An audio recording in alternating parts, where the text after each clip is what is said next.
Well, hello. I'm Erica Bruce, and this is Lifestyle Listed, a podcast I created for you and me to develop a relationship and discuss things about lifestyle. I am a realtor licensed in Maine, New Hampshire, and Massachusetts, and many of my episodes will be real estate focused, but also other things business and lifestyle related. Listen up.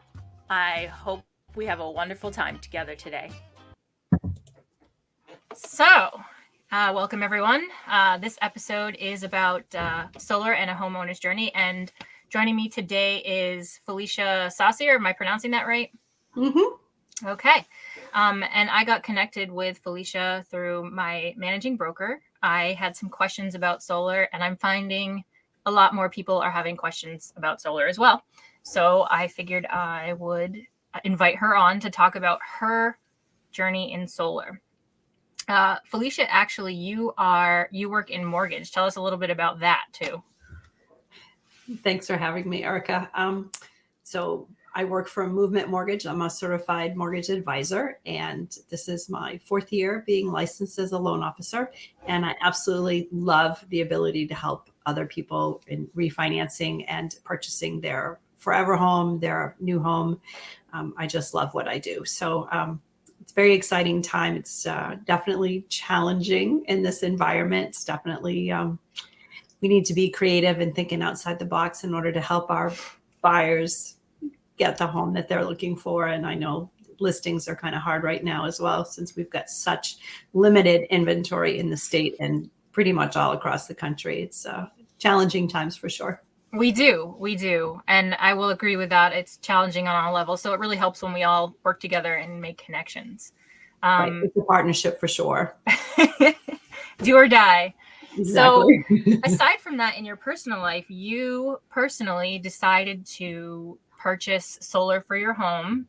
Mm-hmm. And tell us when you did that and maybe who you looked at for companies and what system you ended up choosing. Sure. So in 2019 is when we actually purchased. But before that, we had been kind of talking about it. We have quite a bit of land out in the country and felt like we would benefit from solar. And I'm really grateful we did. So in 2019, we went to the Manchester Home Show and we ended up talking to, there were 2 or 3 solar companies that were there. And we talked to all of them and set up appointments and stuff and had them come out and look at our property and kind of get how much energy we used as a family and what our monthly bill was for PSNH. And, we could get a solar loan payment for the array that would be basically the same as what we were paying on average for each month for our electric bill. And we got a tax incentive.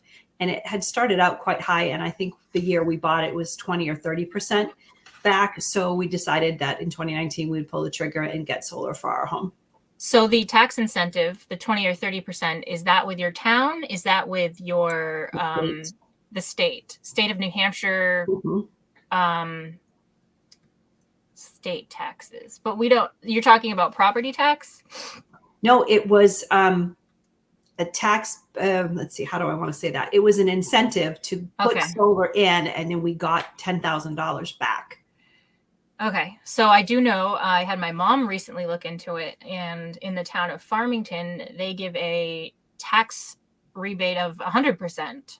But I'm curious as to if that's just 100% of your property tax. We'll have to look a little bit more into that. Yeah, that's definitely different than what we had. We've got $10,000 back, $10,000 or $12,000 back on the cost of our solar installation. For anyone listening, if you remember, where did you find out how you could get, the benefits or the cost back on that?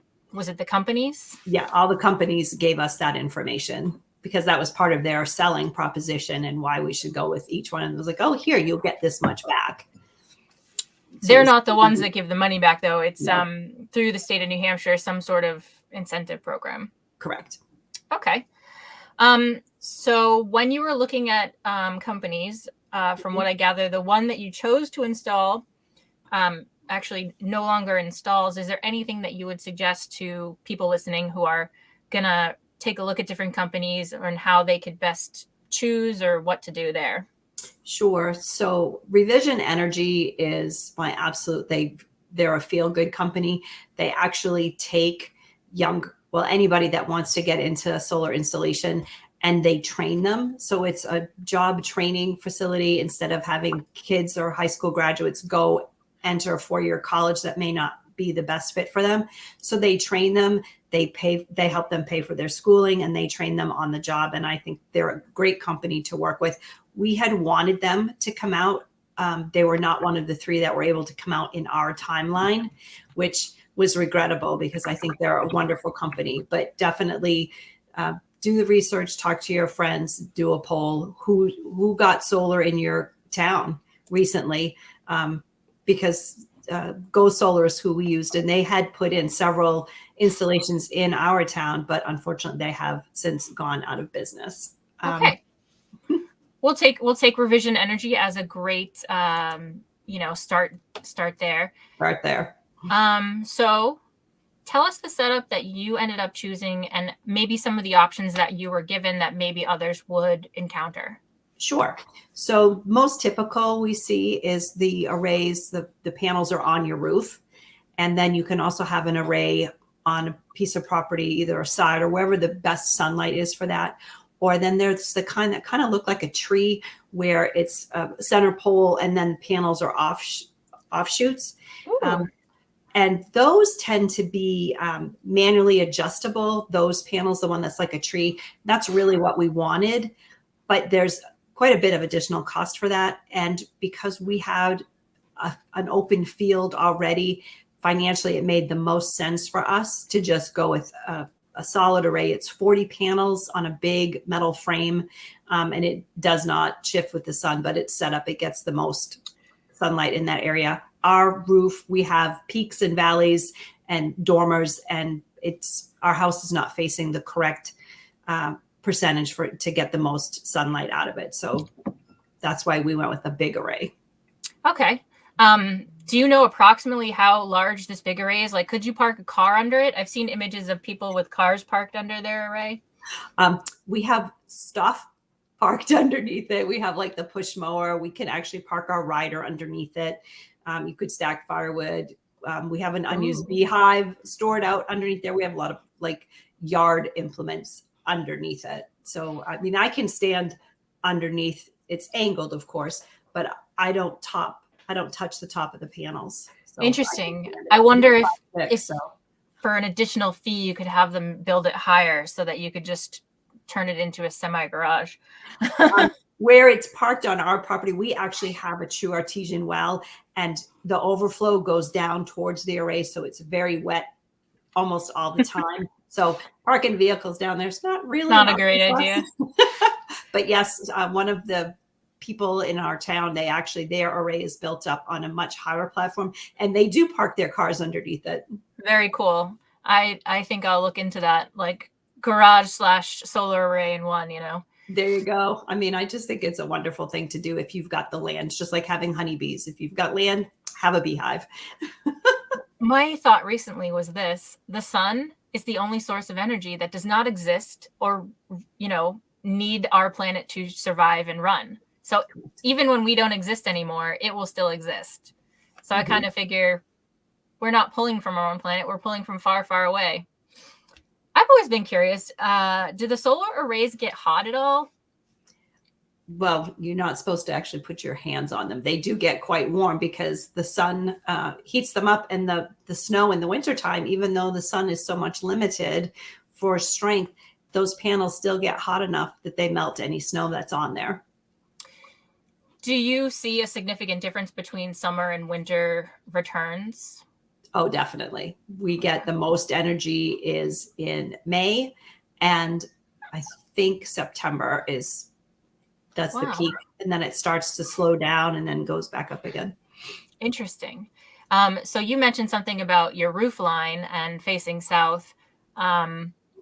Something you mentioned, I think before was, if you're going to put it on your roof and your roof is older, it would make sense to update your roof before putting it on there, because they would probably not want to have to come out and remove it if you had to replace your shingles. Exactly. And if unfortunately, if you end up putting a solar panels on your roof and you do find a situation where you suddenly get a leak or whatnot and you need to replace your roof, you have to pay them to come back out and take the panels off your roof, because they have to be done in such a way that they're not going to get damaged. I mean, this is a big investment, and you would have to pay to get them taken off, have your new roof put on, and then have those panels reinstalled. And so you're not getting any energy during that time. I'm not a big proponent of the roof systems, but if you don't have the land, I'd rather see you put it on your roof than not get it.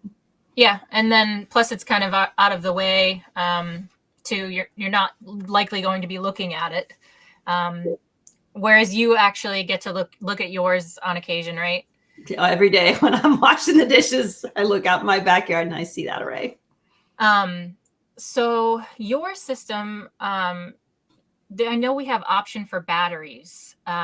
You chose not to go the battery route. Can you explain to me a little bit why? And I know there's been probably some advancements since you purchased, but yeah, tell me a little bit about batteries.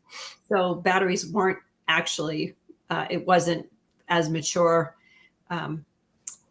technology then as it is now. We actually my husband started doing a little bit of research, but because our array is 100 feet from our house, there's some difficulty in storage. So we would have to build a little shed for the batteries underneath the array to have them stored there. But then we still need to get that electricity from the array back to our house, that 100-foot or so difference. So we're going to lose, or we bring it to the house and then store it. And I'm not really keen on having those batteries in my basement right now, just because while the technology is better, it still gives me a little pause.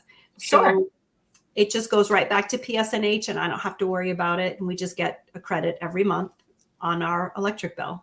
That's wonderful.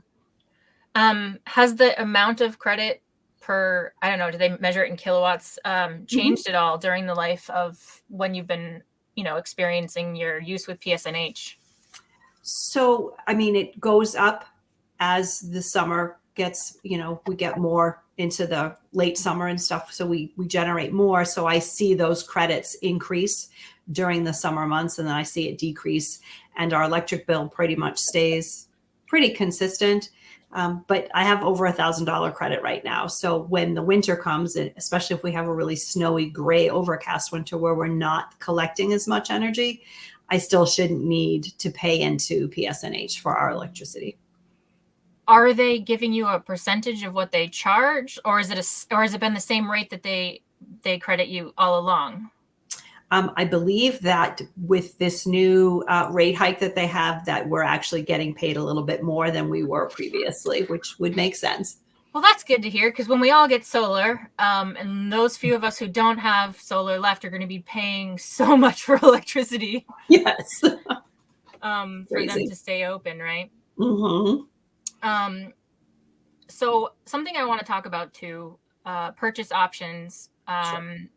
Some companies offer to lease the system to you. And as a realtor, while a home sale can be done with a lease, I find that it's a little less inviting, because you have to, take over the lease and the payments for that. So you can get a loan to purchase it. I suppose you could also purchase it outright. Mm-hmm. And then a lease. Did you talk to any of the companies? Did they offer you a lease at all? We were not interested in a lease option because we don't, with all the improvements we've been making on our property. We've been here. It's our 25th anniversary living in this house next week, actually. So happy anniversary. Thank you. We love it out here. We don't plan on moving. And so for us, a lease was, if we're going to put it on our property, we're going to own it. And that way we get all the benefit. And I don't want to worry about you coming back and like, oh, well, for whatever reason, if the company went out of business, if we had a lease, I don't know what would have happened, right? Yeah. So we did the financing, and the financing, the way we did the paperwork, it came out to what our average monthly bill was each month for for PSNH, which for us in the summertime when we had air conditioners, window units and floor units and our pool running, our electricity in the summertime, holy smackers, it was over $300 a month. And that was before the rate hike. And that was before the rate hike. So can you imagine this year? Holy cow. So with that, it made the most sense for us to just do that. And the interest rate, it was under 3%. It was like 2.6. Very maybe. minimal. Yeah. It was crazy cheap. So for us, it was a no-brainer to do it that way. We did refinance our house 2 years ago. And part of the refinance process, we did a cash out refi. And in part of that, we had to pay off that loan. Oh, okay. Almost like when you sell your house, you have to sell any encumbrances or liens on it. Exactly. So if you've got sellers that are thinking about maybe listing their property and they have solar, that'd be something that they would, any potential buyer would need to know that, and the lister or the seller would need to take that into account, that they're going to have to pay that off. Okay. Typically on a lender's perspective, typically it would be paid off at closing. So I reached out to an appraiser, a green appraiser. I don't know if it matters to ask them, because one of my clients asked, we still want to sell in a couple of years, but we're looking into getting solar. Looks like 50,000-60,000, but it would end up costing us at the end 20-30. Could you find out how this appears on our, home value for resale? And basically what the appraiser said was, if you don't plan on living in your house for an extended period of time, it's probably not worth it to put a large amount of money into it. Like, for example, would you get a whole brand new kitchen if you were going to sell it in a couple of years? And it sounds like it's not going to hold a lot of its value towards, the buyer purchasing it, because it really is it's a perk, it's an option, but it's not a necessity. Exactly. It's not like a bathroom. Do you know, as far as homes with solar, do they show up any different when you apply for a mortgage with them, or insurance or anything? So for insurance, I talked to our homeowners insurance when we were doing our research to find out if there was going to be a difference to insure it out in the field versus on our roof. And one thing we had to do before they came and built the frame is we had a bunch of trees that were very mature, over 100 feet tall. And if they died and fell on the array, they would have hit the array. So we had to do I think we cut down 20 trees before that was a big job. We have plenty of firewood for the next few years before we had the array put in, but made sure that our insurance was going to cover it no matter where we put it. And I just lost my train of thought. I'm sorry. Insurance costs, how it works for a mortgage at all, if it makes a difference. Right. And so for the mortgage, I did a refinance for some friends of ours, and they leased theirs. And we just had to have the paperwork that showed what their lease agreement was to make sure that it wasn't a second lien against the house. But other than that, we had no issue. So just for a straight purchase, if there's solar on it, it's not going to make a difference to us as far as getting an approval for a loan. It has to be paid for before we close. That's all. There are advantages to leasing versus buying. In my understanding, I've not done a transaction myself, but the new buyer has to essentially assume, they're required to assume the lease. Whereas in this way, you'd have to pay it off. It'd be something that comes out of your closing costs as a seller. So that'd be something that they'd want to consider as well. That's a good note. That's an awesome note. Right. And again, if you're not going to stay, if you're in that house for 5 years or less, the benefit really is the longevity of the solar. That's what makes it worthwhile. So the fact that we paid because we did the cash out refi, we were going to, even if the mortgage company hadn't had that as a clause to close that we had to pay it off, we were going to pay it off anyway. That was our goal, just because we just did a whole bunch of stuff for our house, and redid the heat system and a whole bunch of other things, because we're not going to move. And so the warranty we have on our solar panels, and the fact that we went from a household of 4, now we're empty nesters, basically, we're we're saving more energy than we were before. So for us, this was a win-win to have the solar. And then with everything that PSNH has put into place for this year with doubling the cost of electricity, I am so very grateful. Indeed. And we don't know where the future will take us, but I don't imagine it's ever going to become less. No, once they raise that rate, I don't know. Have you ever seen them say, oh, we're gonna bring that rate down again to where it's more manageable? I don't think that's gonna happen. No, just like stamps. Oh, good Lord. I remember when stamps used to be like 15, 25 cents. Yes, I remember those days. I went in and bought Christmas stamps. I'm like, seriously? What? You got to buy the forever ones. It's an investment, because they're good no matter how long you have them, but nobody ever does that. Correct. So off topic a bit, but it's kind of funny. As far as the solar panels go, the arrays, you call them, they're the panels that we think of. Did they give you an idea of how long that they last, or when they need to be replaced, or? So these are guaranteed for 20 years. Okay. So that's what we were told. And again, as I let you know previously in our earlier conversation, that our company went out of business. So I actually need to pull the paperwork on where the warranty is from the manufacturer and find out, okay, so this company is now gone out of business. Who's going to take care of my panels? Yeah. So you got about 10 more years left, right? Or a little more than that. Mm-hmm. That's kind of interesting. I've heard the batteries' lives are fairly short. I'll have to do a little bit more research about that. Thank you so much for joining us and telling us about solar. Is there any other tidbits or like suggestions or just, I don't know, cool things that you like about having solar that you want to share? I love our solar panels. I hated them at first. I hated the placement because, it's all out in the field and that's where the deer and the bear and stuff, but they still come. They just hang around the array now. So I really like having it. And I think if anybody that wants to get information on solar, Revision Energy would be the first place I would talk to, because I think they're a wonderful company where they give back so much for education for their employees and just really have a wonderful heart for the state of New Hampshire. And I think, check and see for an array versus the kind that you can adjust, and talk to people in your town. They're going to be your best resource for who they used and what their experiences were. But I think if you're going to stay in your home for 10 years or more, I think definitely solar is the way to go. Yes. And for anyone out there who's looking at new builds or building, it may be worth to keep in mind the placement of your home. We went and looked at a log cabin the other day, and the big window and the porch were facing north, not south.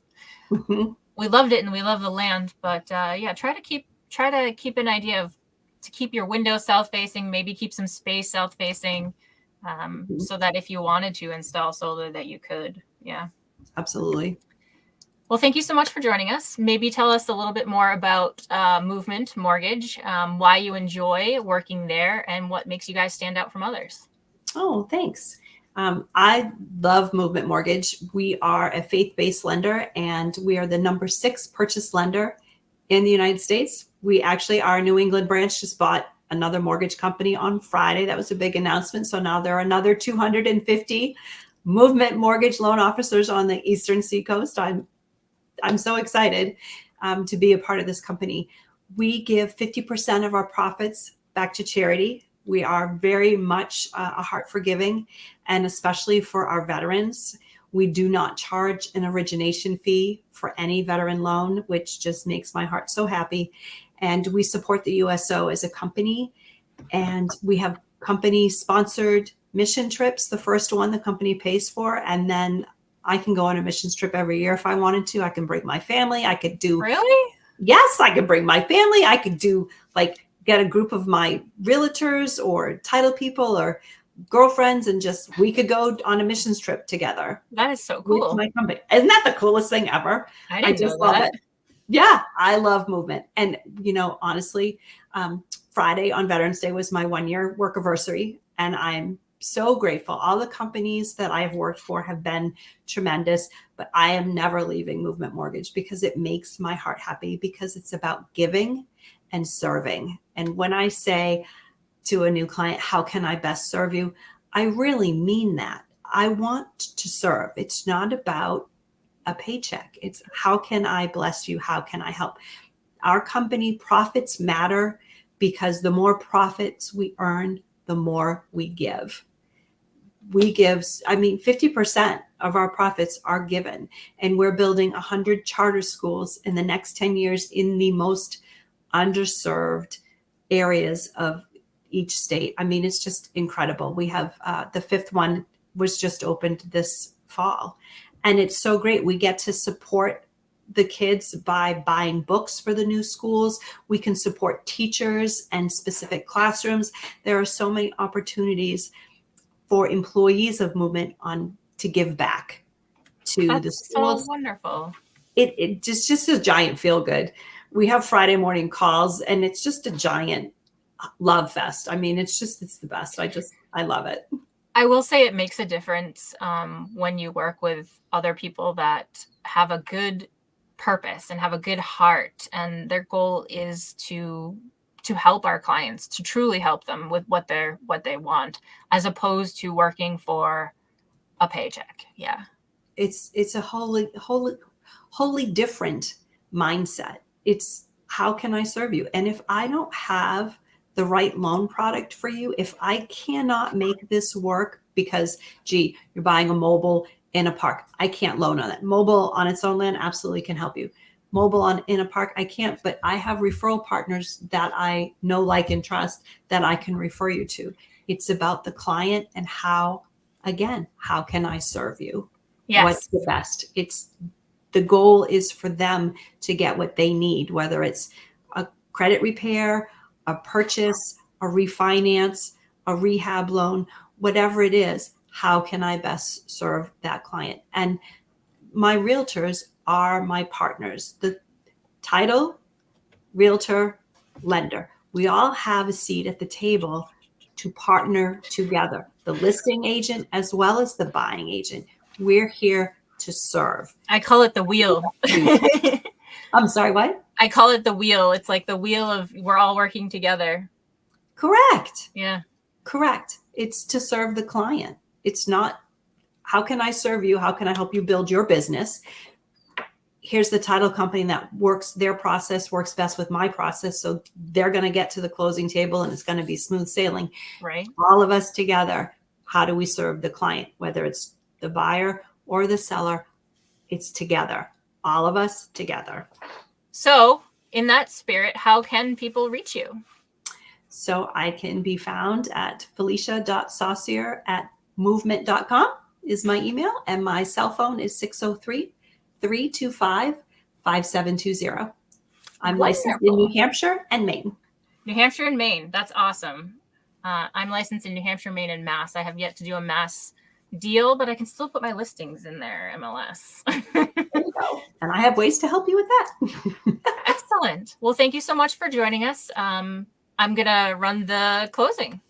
Great. Thank you so much, Erica. This was so much fun. It was super fun. You're welcome. Thanks for being with me. I hope in your near future there's a happy adventure out there. Anything you need, lifestyle-listed.com. I hope to see you there. Please like and subscribe and share with your friends.